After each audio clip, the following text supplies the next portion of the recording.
Upgrades అయితే పెద్దగా కనిపించట్లేదు. లాస్ట్ జనరేషన్ లో చేసిన మిస్టేక్స్ ఈ జనరేషన్ లోనే చేస్తున్నారు. రీసెంట్ టైమ్ లో సామ్సంగ్ ఫాన్స్ ఎక్కువగా అడుగుతుంది సామ్సంగ్ A57 కి సంబంధించిన డీటెయిల్స్ తో వీడియో చేయమని. లాస్ట్ టైం వచ్చేసి మార్చ్ ఫస్ట్ వీక్ లోనే సామ్సంగ్ A56 మొబైల్ అయితే లాంచ్ చేశారు. ఎగ్జాక్ట్లీ 1 ఇయర్ దగ్గరకు వచ్చేసింది. ఇప్పుడు మళ్ళీ A57 మొబైల్ అయితే ఫిబ్రవరి ఎండింగ్ లో కానివ్వండి, మార్చ్ ఫస్ట్ వీక్ లో కానివ్వండి లాంచింగ్ కి సిద్ధం చేస్తున్నారు. ప్రస్తుతం ట్విట్టర్ లో అయితే A57 కి సంబంధించిన మాక్సిమం లీక్స్, ఇన్సైడర్స్ తో పాటు గీక్ మై స్కోర్ కూడా సర్క్యులేట్ అవుతున్నాయి. 99% అవే స్పెక్స్ అయితే కన్ఫర్మ్ అవుతాయి.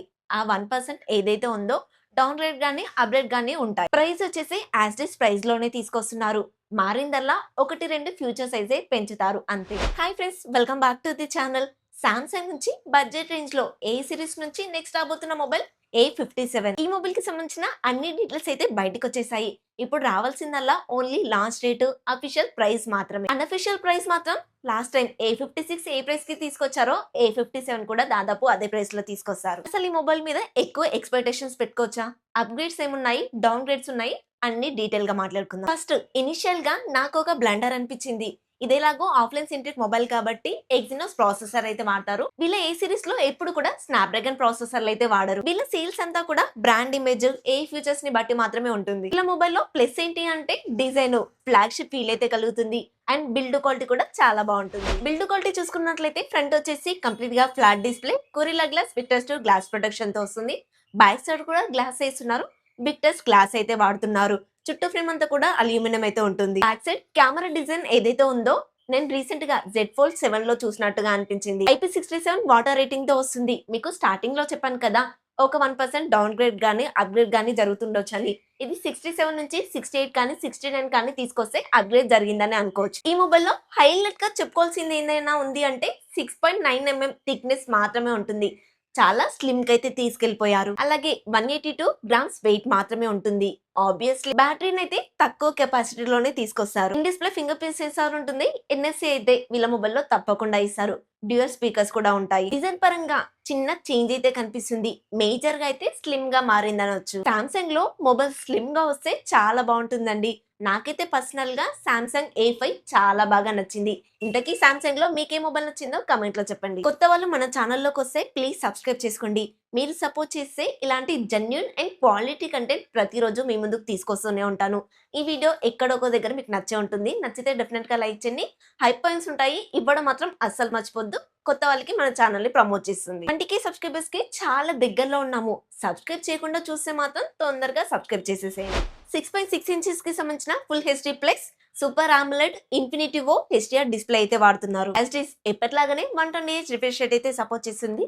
3200 స్పీక్ బ్రైట్నెస్ అయితే కలిగి ఉంటుంది. వీళ్ళ డిస్ప్లేలు మాత్రం కంటెంట్ చూడడానికి చాలా బాగుంటాయి.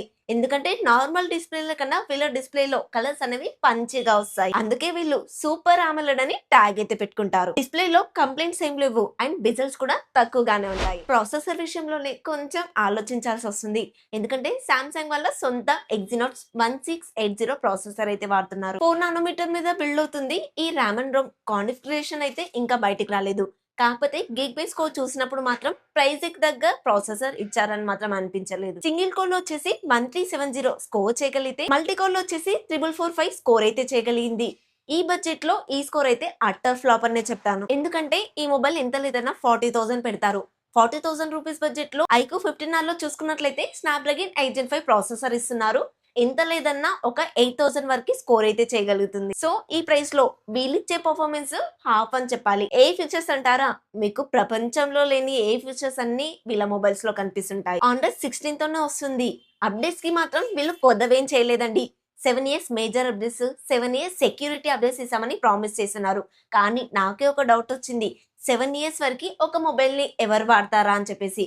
కంటిన్యూగా 4 ఇయర్స్ వాడితేనే ఆ మొబైల్ చూడడానికే ఏదోలాగా అయిపోతుంది. అంటే బ్యాక్ పగిలిపోయి, ఫ్రంట్ పగిలిపోయి అంతా అస్తవ్యస్తంగా తయారవుతుంది. ఇంతకీ ఇప్పుడు నేను చెప్పిన ఈ స్కోరు 40,000 రూపీస్ బడ్జెట్ లో ఓకేనా? మీకు డ్యూయల్ సిమ్ సపోర్ట్ లో ఒకటి వచ్చేసి ఈ సిమ్ ఉంటుంది, మరొకటి వచ్చేసి ఫిజికల్ సిమ్ అయితే ఉంటుంది.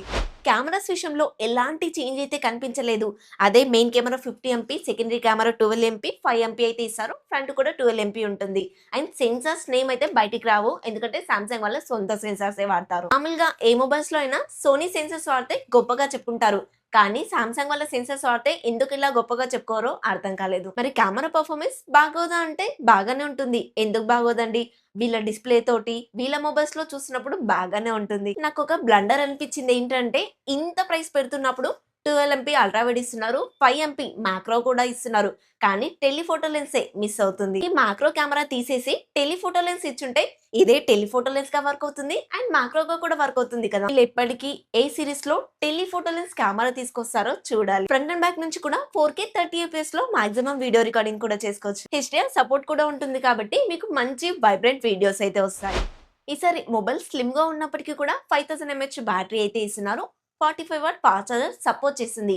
బాక్స్ లో అయితే ఇవ్వరు. కాకపోతే సామ్సంగ్ S26 సిరీస్ లో 60 వాట్ ఫాస్ట్ చార్జర్ అయితే ఇస్తున్నారు. ఎలాగో బాక్స్ లో ఇవ్వరు, మనమే కదా కొనుక్కోవాల్సింది. అదేదో 60 వాట్ సపోర్ట్ చేసే చార్జర్ ఇచ్చుంటే మనం కొనుక్కుంటాం కదా, ఇదైనా కొనుక్కోవాల్సిందే, అదైనా కొనుక్కోవాల్సిందే. వైర్లెస్ చార్జర్ కి సంబంధించిన ఎలాంటి డీటెయిల్స్ అయితే బయటికి రాలేదు. మోస్ట్లీ ఉండకపోతుండొచ్చు కూడా.